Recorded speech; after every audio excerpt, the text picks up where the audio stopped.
Agora, para chegar no Headline News, agora Roberto Mota, diretamente do Rio de Janeiro.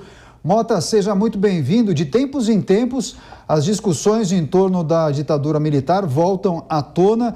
Eu queria que você comentasse essa fala de Hamilton Mourão, também sobre a possibilidade de retomada das investigações dos crimes da ditadura militar. Há tempo, há justificativa para isso, porque Hamilton Mourão justificou que grande parte dos investigados estão mortos, né? Boa tarde, Daniel. É um prazer estar aqui de volta. Esse é um assunto que realmente surge de tempos em tempos e me parece que o vice-presidente Mourão tem uma visão equilibrada sobre o assunto. Ele levantou alguns pontos importantes. Eu acho que o primeiro, e precisa ser dito logo de cara, tortura é um crime abominável e deve ser sempre repudiado. O que nós não podemos ter é uma indignação ou um repúdio seletivo, ou seja, em determinadas situações a gente abomina e condena, e em outras a gente fecha os olhos. É público e notório que nós temos eleições esse ano e que as forças de oposição ao governo do presidente Bolsonaro vão começar, vão tentar de todas as formas criar fatos novos ou requentar coisas antigas com finalidade eleitoral. Eu achei interessante essa matéria porque eu vi a transcrição de alguns dos áudios e, por exemplo, lá tem uma fala do general Rodrigo Otávio que fala especificamente de defesa das salvaguardas dos direitos e garantias individuais. E ele diz literalmente: tais acusações, ou seja, as acusações de que teria havido tortura, a meu ver, devem ser devidamente apuradas através de competente inquérito. Ou seja, nós temos um oficial militar, durante o regime militar, num tribunal julgando crimes cometidos por guerrilheiros esquerdistas, afirmando que denúncias de tortura devem ser investigadas. Infelizmente, Daniel, essa não é a postura que a gente vê de todo mundo. O general Mourão acabou de citar também a ditadura Vargas. Foi um período onde comprovadamente aconteceu censura, prisões ilegais, muita tortura. No entanto, o período Vargas, o Getúlio Vargas, foi presidente ditador do Brasil, ele é um dos ídolos da esquerda. É a mesma esquerda que tem uma abordagem seletiva quando se trata, por exemplo, de crimes comuns. Nós tivemos aqui no Rio de Janeiro um crime terrível há pouco menos de 20 anos atrás, que foi a tortura e morte do jornalista Tim Lopes.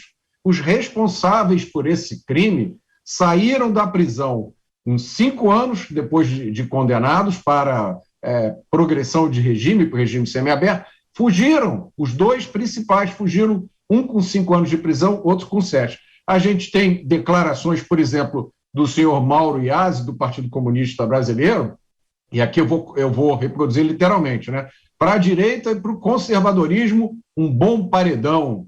Vamos colocá-los na frente de uma boa espingarda com uma boa bala e vamos oferecer depois uma boa pá e uma boa cova. Então, violência política, tortura, precisa ser repudiado, venha de onde vier. A nossa indignação não pode ser seletiva e nem ter finalidade eleitoral.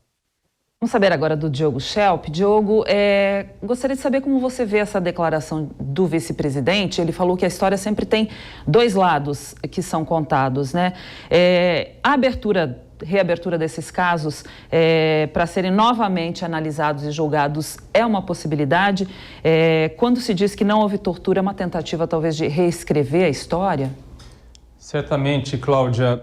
Na verdade, essa declaração do vice-presidente Mourão é coerente com as declarações revisionistas que ele vem dado nos últimos tempos. O vice-presidente Hamilton Mourão é daqueles que acredita que o que aconteceu em 64 não foi um golpe, sim uma revolução que teria salvado o Brasil do comunismo. Isso não é verdade. Quem estuda história para valer sabe que os partidos de esquerda, os grupos de esquerda em 64 não estavam se mobilizando para uma luta armada ou para uma derrubada do sistema político para a instalação de uma ditadura comunista. Isso aconteceu depois. Aconteceu depois, durante a ditadura militar. Esses grupos, de fato, cometeram crimes e fizeram terrorismo. Agora, também não se pode colocar na mesma balança o que é o terrorismo provocado por agentes não estatais e o que é o terrorismo de Estado, provocado por agentes estatais que estão lá funcionando, atuando com dinheiro público, com contribuição dos impostos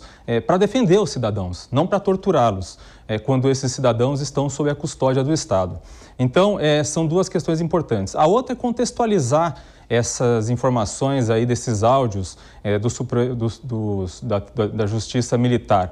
O que aconteceu foi o seguinte, a jornalista Miriam Leitão foi atacada pelo deputado federal Eduardo Bolsonaro, porque ela fez uma crítica ao presidente Jair Bolsonaro, e o deputado Eduardo Bolsonaro fez menção à tortura que a Miriam Leitão sofreu durante a ditadura. Ela estava grávida, foi colocada dentro de uma cela com uma jiboia, com uma cobra. E ele fez menção a essa cobra e depois colocou em dúvida a veracidade da tortura que teria sofrido a Miriam Leitão. Então, houve um questionamento por parte dos filhos do presidente de que a tortura sequer ocorreu. E foi aí que o pesquisador Carlos Fico, do Rio de Janeiro, entregou os áudios que ele vinha estudando desde 2006, tá? Esses 10 mil horas de áudio que ele vinha estudando, e ele tinha publicado já estudos sobre o assunto. Ele entregou para Miriam Leitão para ela divulgar como mais uma prova, entre tantas outras que existem, de que ocorreu tortura durante a ditadura militar. Esse é o contexto da divulgação desses áudios. Eles não foram divulgados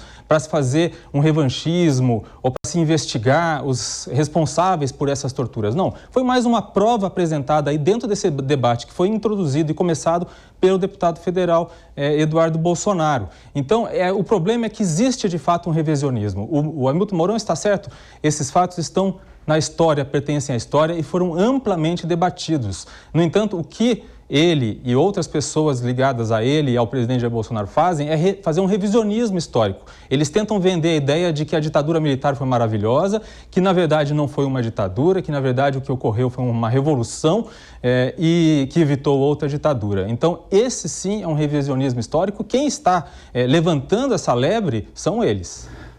Você está no Headline News, o resumo das notícias do dia, e os nossos comentaristas estão justamente analisando o destaque trazido pela Luciana Verdolim. Afinal, o vice-presidente da República, Hamilton Mourão, riu da possibilidade da investigação de uns áudios do Superior Tribunal Militar sobre a prática de tortura durante a ditadura militar. Agora, a hora certa na Jovem Pan News, 1h29. Vamos chamar o rápido comentário de Alfredo Scaff. Alfredo, como você vê essa possibilidade de reabertura das investigações após a divulgação desses áudios? É possível também acreditar, na sua avaliação, que haja, uma tentativa de desgastar a imagem de Jair Bolsonaro, porque ele é uma figura muito ligada também ao movimento militar e também, por diversas ocasiões, ele atenuou a atividade dos militares durante o período da ditadura militar? A hora certa na Jovem Pan News, 1h31. Seguimos agora com o comentário de Alfredo Scaff, justamente repercutindo a fala do vice-presidente da República em relação aos áudios do Superior Tribunal Militar sobre a prática de tortura durante a época da ditadura. Alfredo, seu comentário. Daniel, acho que as pessoas estão se esquecendo que a lei da anistia, em 1979, ela anistiou, isso quer dizer, ela decretou o esquecimento de todos os crimes que foram cometidos e eventualmente cometidos pelos dois lados, a polícia e os adversários da polícia. E é isso que a gente tem que bater. Por que todos aceitaram as pensões da lei da anistia?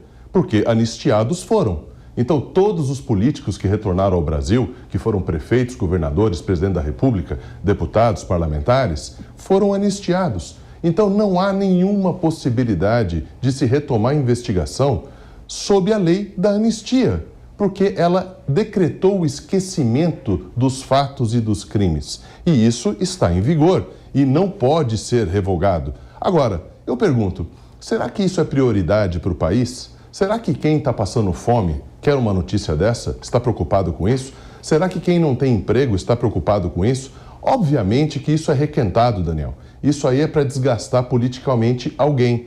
Isso não tem nenhuma consequência jurídica, isso é para desviar o foco das atenções, quando a nossa atenção é para o desenvolvimento do país, para o crescimento do país e para reduzir as desigualdades sociais. Sinceramente, isso é uma notícia que não tem nada a ver com o momento que nós estamos passando no país.